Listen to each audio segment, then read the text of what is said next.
मुख्यमंत्री माझी लाडकी बहीण योजनेसंदर्भातील राज्यभरातील सर्व लाडक्या बहिणींसाठी अतिशय महत्त्वाची बातमी आहे। सोबतच अजितदादांनी देखील बहिणींना शेवटची भेट दिली असल्याचं बघायला मिळत आहे। म्हणजेच की एकंदरीत जर बघायला गेलं तर तुम्हाला देखील माहीतच असेल की राज्याचे उपमुख्यमंत्री तथा अर्थमंत्री अजितदादा यांचं निधनच झालेलं आहे। विमानाचा क्रॅश झाला होता, म्हणजेच की अपघाती निधनच झालं आहे आणि त्यातच म्हणजेच की अतिशय महत्त्वाची बातमी आपल्याला बघायला मिळत आहे।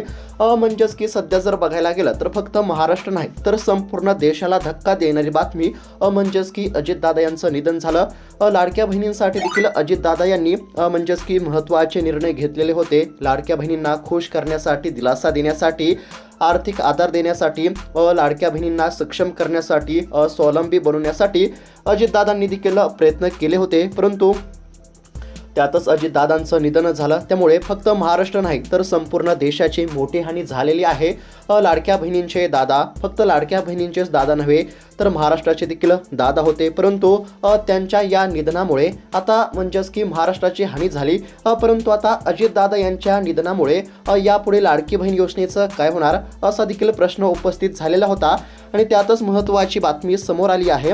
अजितदादांनी त्यांच्या निधनापूर्वीच लाडक्या बहिणींच्या आगामी हप्त्यासाठी निधी मंजूर केलेला होता। डिसेंबर आणि जानेवारी अशा दोन्ही महिन्यांच्या निधीसाठी सुमारे 6,700 कोटी रुपयांची तरतूद आधीच करण्यामध्ये आली होती। म्हणजेच की डिसेंबर महिन्याचा 18वा आणि जानेवारी महिन्याचा 19वा हप्ता वाटप करण्यासाठी अजितदादा यांनी 6,700 कोटींची तरतूद केली होती। आता तुम्हाला देखील माहीतच असेल की राज्याचे अर्थमंत्री अजितदादा आहेत, म्हणजेच की या ठिकाणी पैशांचा व्यवहार असेल। आता राज्याचे अर्थमंत्री म्हटल्यावरती सर्व योजनांचा निधी मंजूर करणे या पद्धतीचे कामे हे अजितदादांकडे होते आणि अजितदादांनी लाडक्या बहिणींसाठी देखील म्हणजेच की आता लाडकी बहीण योजनेचा हप्ता वितरित करण्यासाठी अजितदादा यांची सही लागत होती। म्हणजेच की अजितदादा यांनी सही केली तरच या ठिकाणी बहिणींच्या खात्यावरती पैसे जमा होत होते आणि अजितदादांनी आता डिसेंबरचा आणि जानेवारी महिन्याचा हप्ता वितरित करण्यासाठी 6,700 कोटींचा निधी हा मंजूर केलेला होता अशी बातमी बघायला मिळत आहे। आता डिसेंबर महिन्याचा 18वा हप्ता बहिणींच्या खात्यावरती जमा झाला असून आता जानेवारी महिन्याचा 19वा हप्ता देखील बहिणींच्या खात्यावरती जमा होणार आहे। बऱ्याच लाडक्या बहिणींना असं देखील वाटत होतं की लाडकी बहीण योजना बंद होणार की काय, तर बघा लाडकी बहीण योजना ही बंद होणार नाही। आता अजितदादांच्या निधनाचा लाडकी बहीण योजनेवरती कोणता परिणाम होणार, तर बघा लाडकी बहीण योजनेवरती कोणताच परिणाम होणार नाही हे देखील लक्षात घेणं तितकंच महत्त्वाचं आहे। आता अजितदादांनी त्यांच्या निधनापूर्वीच लाडक्या बहिणींच्या आगामी हप्त्यांसाठी निधी मंजूर केलेला होता। डिसेंबर आणि जानेवारी अशा दोन्ही महिन्यांच्या निधीसाठी सुमारे 6,700 कोटी रुपयांची तरतूद आधीच करण्यामध्ये आले होते। दादांना जणू आधीच कल्पना होते की बहिणींची अडचण होऊ नये म्हणून त्यांनी या प्रस्तावावरती स्वाक्षरी करून ठेवली होती। त्यामुळे आज ते आपल्यामध्ये नसले तरी त्यांनी केलेली ही तरतूद आपल्याला नक्कीच 19वा हप्ता मिळवून देण्यासाठी पुरेशी आहे। यालाच आपण भावाची शेवटची भेट म्हणू शकतो। म्हणजेच की बहिणींसाठी अजितदादा यांची शेवटची भेट आपण जानेवारी महिन्याच्या हप्त्याला नक्कीच म्हणू शकतो।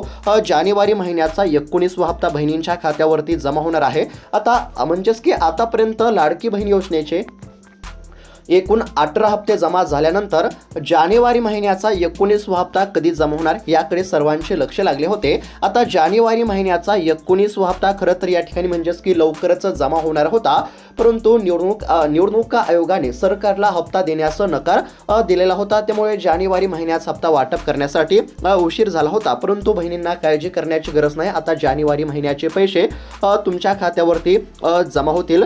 आता ज्या ताईंच्या खात्यावरती, ज्या बहिणींच्या खात्यावरती मागील काही हप्ते जमा झाले नसतील तर अशा बहिणींसाठी देखील अतिशय महत्त्वाची अपडेट आहे। आता जानेवारी महिन्याचा हप्ता कधी मिळणार ते देखील जाणून घेणं अत्यंत आवश्यक आहे। पुन्हा एकदा सांगण्याचा प्रयत्न करतो, लाडकी बहीण योजनेच्या माध्यमातून आतापर्यंत बहिणींच्या खात्यावरती किती तर 18 हप्ते जमा झाले। खरं तर हा जो डिसेंबर महिन्याचा 18वा हप्ता वाटप करण्यामध्ये आला, या डिसेंबर महिन्याच्या 18व्या हप्त्यासोबतच बहिणींच्या खात्यावरती जानेवारी महिन्याचा 19वा हप्ता जमा करण्याची घोषणा सरकारने केली होती आणि यासाठी कोट्यावधी रुपयांची तरतूद देखील करण्यामध्ये आली होती. पुन्हा एकदा सांगण्याचा प्रयत्न करतो, अजितदादा यांनी त्यांच्या निधनापूर्वीच लाडक्या बहिणीच्या आगामी हप्त्यांसाठी निधी मंजूर केला होता. कोणकोणत्या हप्त्यांसाठी निधी मंजूर केला तर डिसेंबर महिन्याच्या 18व्या हप्त्याच्या वितरणासाठी आणि जानेवारी महिन्याच्या 19व्या हप्त्याच्या वितरणासाठी अजितदादा यांनी निधी मंजूर केला होता आणि त्यानुसार बहिणींच्या खात्यावरती डिसेंबर महिन्याचा 18वा हप्ता आणि जानेवारी महिन्याचा 19वा हप्ता हा एकत्र जमा होणार होता. म्हणजेच की एकूण 3,000 रुपये जमा होणार होते. आता हा जो डिसेंबर महिन्याचा 18वा हप्ता जमा झाला हा कधी जमा झाला तर 14 जानेवारी या दिवशी मकर संक्रांतीचा सण होता. मकर संक्रांतीच्या सणाचे औचित्य साधून राज्य सरकारने बहिणींच्या खात्यावरती डिसेंबर महिन्याचा 18वा हप्ता वाटप केला. परंतु डिसेंबर महिन्याच्या 18व्या हप्त्यासोबत जानेवारी महिन्याचा देखील 19वा हप्ता बहिणींच्या खात्यावरती जमा होणार होता. सरळ आणि सोप्या भाषेमध्ये पुन्हा एकदा सांगण्याचा प्रयत्न करतो. सरकारने म्हणजेच की स्वतः राज्याचे उपमुख्यमंत्री तथा अर्थमंत्री अजितदादा यांनी लाडकी बहीण योजनेचा डिसेंबर महिन्याचा 18वा हप्ता आणि जानेवारी महिन्याचा 19वा हप्ता वितरित करण्यासाठी 6,700 कोटींची तरतूद केली होती. त्यानुसार बहिणींच्या खात्यावरती 2 हप्ते एकत्र जमा होणार होते. 14 तारखेला 14 जानेवारी मकर संक्रांतीच्या सणानिमित्त बहिणींच्या खात्यावरती 2 हप्त्यांचे 3,000 रुपये जमा होणार होते. कोणत्या 2 हप्त्यांचे 3,000 रुपये तर डिसेंबर महिन्याच्या 18व्या हप्त्याचे आणि जानेवारी महिन्याच्या 19व्या हप्त्याचे पैसे, म्हणजेच की या 2 हप्त्यांचे 3,000 रुपये बहिणींच्या खात्यावरती एकत्र जमा होणार होते 14 तारखेला मकर संक्रांतीच्या सणानिमित्त. परंतु काय झालं तर निवडणूक आयोगाने सरकारला पैसे वाटप करण्यासाठी नकार दिला. म्हणजेच की जानेवारी महिन्याचा हप्ता म्हणजेच की डिसेंबर महिन्याचा हप्ता आणि जानेवारी महिन्याचा हप्ता हा बहिणींच्या खात्यावरती एकत्र जमा होणारच होता. परंतु त्यातच निवडणूक आयोगाने सरकारला जानेवारी महिन्याचा हप्ता देण्यास नकार दिला. त्यामुळे 14 तारखेला म्हणजेच की मकर संक्रांतीच्या दिवशी बहिणींच्या खात्यावरती फक्त डिसेंबर महिन्याच्या 18व्या हप्त्याचे पैसे जमा झाले. म्हणजेच की डिसेंबर महिन्याचा हप्ता हा बहिणींच्या खात्यावरती जमा झाला आणि डिसेंबर महिन्याचा हप्ता जमा झाल्यानंतर जानेवारी महिन्याचा 19वा हप्ता कधी मिळणार याकडे सर्वांचे लक्ष लागले आणि त्यातच आता डिसेंबर महिन्याचा हप्ता तर जमा झालेला होता आणि लगेच आता जानेवारी महिन्याचा देखील 19वा हप्ता बहिणींच्या खात्यावरती जमा होणार होता. लवकरच जमा होणार होता, कारण की जानेवारी महिन्याच्या हप्त्याच्या वितरणासाठी जेवढी रक्कम लागणार होती ती आधीच मंजूर करण्यामध्ये आली होती. त्यामुळे जानेवारी महिन्याचा हप्ता वितरित करण्याचा मार्ग मोकळा झाला होता आणि आता बहिणींच्या खात्यावरती जानेवारी महिन्याच्या 19व्या हप्त्याचे पैसे देखील जमा होणार होते. परंतु त्यातच या ठिकाणी धक्का देणारी बातमी समोर आली, ती म्हणजेच की राज्याचे उपमुख्यमंत्री तथा अर्थमंत्री अजितदादा यांचं निधन झालं. आता अजितदादांच्या निधनाचा लाडकी बहीण योजनेवरती कोणताच परिणाम होणार नाही.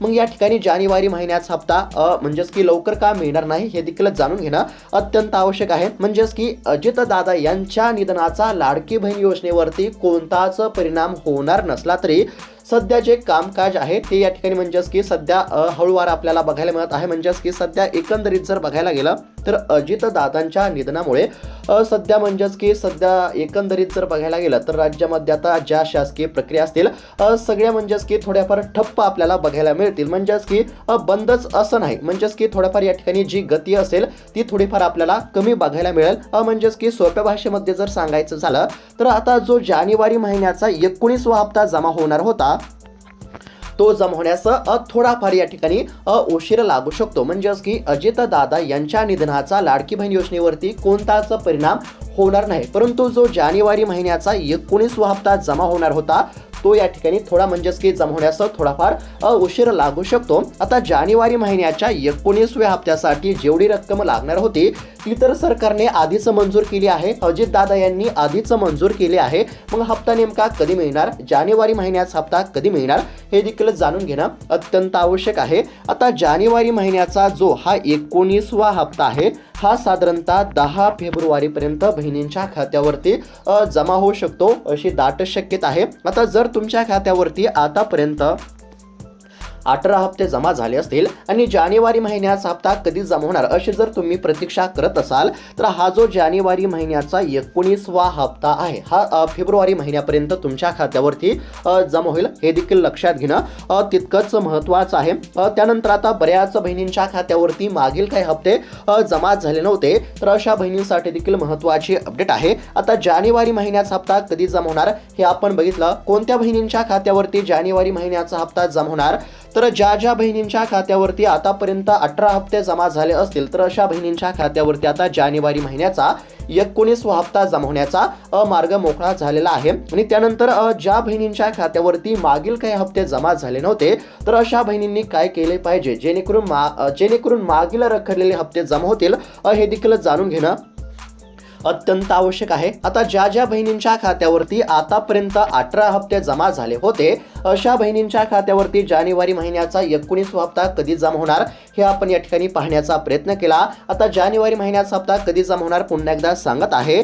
अजित दादा यांनी निधनापूर्वीच जानेवारी महिन्याच्या हप्त्याची देखील तरतूद केली असल्याची माहिती समोर आली आहे आणि जानेवारी महिन्याचा हप्ता हा 10 फेब्रुवारी पर्यंत जमा होण्याची दाट शक्यता आहे। आता जानेवारी महिन्याचा हप्ता कधी जमा होणार हे तर सर्वांना माहित झालं, परंतु ज्या बहिणींच्या खात्यावरती मागील काही हप्ते जमा झाले नव्हते, समजा या ठिकाणी नोव्हेंबर महिन्याचा 17वा हप्ता असेल किंवा डिसेंबर महिन्याचा 18वा हप्ता असेल, आता हे दोन हप्ते ज्या बहिणींच्या खात्यावरती जमा झाले नाहीत तर अशा बहिणींनी काय केले पाहिजे जेणेकरून रखडलेले हप्ते आणि नवीन हप्ता जमा होईल। तर बघा, जर कदाचित तुमच्या देखील खात्यावरती नोव्हेंबरचा 17वा हप्ता आणि डिसेंबर महिन्याचा 18वा हप्ता जमा झाला नसेल तर तुम्हाला काय करायचं आहे, अंगणवाडी सेविकांशी तुम्हाला संपर्क साधायचा आहे। लक्षपूर्वक पाहण्याचा प्रयत्न करा, कारण की आता राज्य सरकारने अंगणवाडी सेविकांना बहिणींची पडताळणी करण्याचे आदेश दिले आहेत। ज्या बहिणींच्या खात्यावरती पैसे जमा झाले नाहीत तर अशा बहिणींची आता पडताळणी होणार आहे। पडताळणी कोण करणार तर अंगणवाडी सेविका पडताळणी करणार। त्यामुळे तुम्हाला काय करायचं आहे, तुमच्या खात्यावरती जर नोव्हेंबर महिन्याचा 17वा हप्ता आणि डिसेंबर महिन्याचा 18वा हप्ता जमा झाला नसेल तर तुम्हाला अंगणवाडी सेविकांशी संपर्क साधायचा आहे। जर तुम्ही अंगणवाडी सेविकांशी संपर्क साधला की तुमची सर्व म्हणजेच की त्या पडताळणी करतील आणि तुमचा बंद झालेला हप्ता हा पुन्हा सुरू केला जाईल, हे देखील लक्षात घेणं अत्यंत आवश्यक आहे। आता सरकार लाडकी बहीण योजनेबाबत अत्यंत सकारात्मक आहे आणि कोणाचीही मदत थांबवली जाणार नाही असा विश्वास देखील सरकारने दिला आहे। आता बऱ्याच ठिकाणी असं देखील सांगण्यात येत होतं की लाडकी बहीण योजना बंद होणार, परंतु कोणत्याही बातम्यांवरती विश्वास ठेवू नका। सरकार लाडकी बहीण योजनेबाबत अत्यंत सकारात्मक आहे आणि कोणाचीही मदत थांबवली जाणार नाही असा विश्वास देखील सरकारने दिला आहे। त्यामुळे कोणत्याच बहिणींना काळजी करण्याची गरज नाही। तर एकंदरीत जर बघायला गेलं तर आता जानेवारी महिन्याचा 19वा हप्ता साधारणतः फेब्रुवारी महिन्याच्या 10 तारखेपर्यंत जमा होईल आणि ज्या बहिणींच्या खात्यावरती मागील हप्ते जमा झाले नव्हते, म्हणजेच की 17वा किंवा 18वा हप्ता जमा झालेला नव्हता, तर अशा बहिणींची अंगणवाडी सेविका पडताळणी करतील आणि पडताळणीनंतर ज्या महिला खरोखरच पात्र असतील तर अशा बहिणींच्या खात्यावरती रखडलेले हप्ते आणि नवीन हप्ता जमा केला जाईल। या ठिकाणी म्हणजेच की सोप्या भाषेमध्ये जर सांगायचं झालं तर ज्या बहिणींच्या खात्यावरती 17वा आणि 18वा हप्ता जमा झाला नव्हता तर अशा बहिणींच्या खात्यावरती 17वा हप्ता, 18वा हप्ता आणि नवीन या ठिकाणी जानेवारी महिन्याचा 19वा हप्ता जमा केला जाईल। ज्या बहिणींच्या खात्यावरती 18वा हप्ता जमा झाला नव्हता तर अशा बहिणींच्या खात्यावरती 18वा हप्ता आणि 19वा हप्ता जमा केला जाईल आणि ज्या बहिणींच्या खात्यावरती आतापर्यंतचे सर्व हप्ते जमा झाले असतील तर अशा बहिणींच्या खात्यावरती फक्त जानेवारी महिन्याचा 19वा हप्ता जमा केला जाईल। ई-KYC अभावी म्हणजेच की ई-KYCच्या कारणामुळे बऱ्याच बहिणींच्या खात्यावरती पैसे जमा झाले नव्हते, तर अशा बहिणींना काळजी करण्याची गरज नाही। सरकारच्या माध्यमातून पडताळणी केली जात असून ज्या बहिणी खरोखरच पात्र असतील तर अशा बहिणींचा हप्ता हा पुन्हा सुरू केला जाणार आहे आणि रखडलेले सर्व हप्ते आणि सध्याचे सुरू असलेले हप्ते देखील या ठिकाणी जमा होतील। त्यामुळे पैसे जमा झालेल्या आणि पैसे न जमा झालेल्या कोणत्याच बहिणींना काळजी किंवा चिंता करण्याची काहीच गरज नाही। प्रत्येक बहिणींच्या खात्यावरती पैसे जमा झाले पाहिजे असा देखील सरकारच्या माध्यमातून प्रयत्न केला जात आहे। त्यामुळे कोणत्याच बहिणींना काळजी किंवा चिंता करण्याची काहीच गरज नाही, हे देखील लक्षात घेणं अत्यंत आवश्यक आहे. तर बहिणींनो, आपल्या हक्काचे पैसे आपल्याला नक्कीच मिळतील, परंतु दादांच्या आठवणींना उजाळा देत आणि सरकारच्या निर्णयाचे स्वागत करत म्हणजेच की या ठिकाणी व्हिडिओला मी पूर्णविराम देण्याचा प्रयत्न करतो. पुन्हा एकदा सर्व काही माहिती सांगण्याचा प्रयत्न करत आहे. लक्षपूर्वक पाहण्याचा प्रयत्न करा. आता राज्याचे उपमुख्यमंत्री तथा अर्थमंत्री अजितदादा यांचं निधन झालेलं आहे. तुम्हाला देखील माहितीच असेल, दादा परवाचा अस्त झालेला आहे. उपमुख्यमंत्री अजित पवार यांचा विमान अपघातामध्ये मृत्यू झालेला आहे. मुंबईमधून निघालेले होते, बारामतीकडे रवाना झाले होते, परंतु बारामतीच्या म्हणजेच की विमानतळाजवळच या ठिकाणी म्हणजेच की विमान क्रॅश झाले. त्यांचा अपघातामध्ये मृत्यू झालेला आहे. अजितदादांनी त्यांच्या निधनापूर्वीच लाडक्या बहिणीच्या आगामी हप्त्यासाठी निधी मंजूर केला असल्याची माहिती आता समोर आलेली आहे. डिसेंबर आणि जानेवारी अशा दोन्ही महिन्यांच्या निधीसाठी सुमारे 6,700 कोटींची तरतूद आधीच करण्यामध्ये आली होती. डिसेंबर महिन्याचा हप्ता जमा झाला असून आता जानेवारी महिन्याचा हप्ता जमा होणार आहे. दादांना जणू आधीच कल्पना होती की बहिणींची अडचण होऊ नये, त्यामुळे आधीच अजितदादा यांनी पैसे मंजूर केले की काय, असा देखील सवाल म्हणजेच की आपल्याला बघायला मिळत आहे. तर आता एकंदरीत जर बघायला गेलं तर जानेवारी महिन्याच्या हप्त्याचे पैसे कधी तर 10 फेब्रुवारीपर्यंत जमा होतील आणि ज्या बहिणींच्या खात्यावरती मागचे हप्ते जमा झाले नव्हते, ज्या बहिणींचे हप्ते बंद झाले होते, तर अशा बहिणींची पडताळणी होईल आणि पडताळणीनंतर सर्व हप्ते जमा केले जातील, हे देखील लक्षात घेणं अत्यंत आवश्यक आहे. लाडकी बहीण योजनेबाबत सरकार अत्यंत सकारात्मक आहे आणि कोणाचीही मदत थांबवली जाणार नाही, हे देखील लक्षात घेणं अत्यंत आवश्यक आहे. तर लाडक्या बहिणींनो, आपल्या हक्काचे पैसे आपल्याला नक्कीच मिळतील. लाडकी बहीण योजनेसाठी तुम्ही पात्र असाल, सर्व निकषामध्ये बसत असाल, तर तुमचे पैसे कोठेही जाणार नाहीत. दादांच्या आठवणींना आता उजाळा देत सरकारच्या या निर्णयांचे आपण स्वागत करूयात. ही जर माहिती तुम्हाला चांगली वाटली असेल तर इतर बहिणींना हा व्हिडिओ नक्की शेअर करा आणि तुम्हाला ही माहिती चांगली वाटली असेल तर चॅनलला नक्की सबस्क्राईब करून घ्या. तुमची जर काही अडचण असेल तर कमेंटच्या माध्यमातून आम्हाला नक्की कळवा. सोबतच बहिणींसाठी अजून एक महत्त्वाची सूचना सांगण्याचा प्रयत्न करतो. सरकारने 181 ही हेल्पलाईन नंबर म्हणजेच की सुरू केला आहे. जर तुमची काही तक्रार असेल लाडकी बहीण योजनेबद्दल, जर तुमची काही अडचण असेल तर स्क्रीनवरती दिसत असलेल्या या हेल्पलाईनवरती तुम्ही कॉल करा. 181 या हेल्पलाईनवरती कॉल केल्यानंतर तुमच्या सर्व समस्याचे निवारण केले जाईल, हे देखील लक्षात घेणं अत्यंत आवश्यक आहे. जर तुमची काही अडचण असेल, तक्रार असेल तर नक्कीच 181 यावरती तुम्ही संपर्क साधू शकता. पुन्हा एकदा म्हणजेच की अजितदादा यांना भावपूर्ण श्रद्धांजली देतो. भेटूयात पुढच्या व्हिडिओमध्ये, तोपर्यंत धन्यवाद.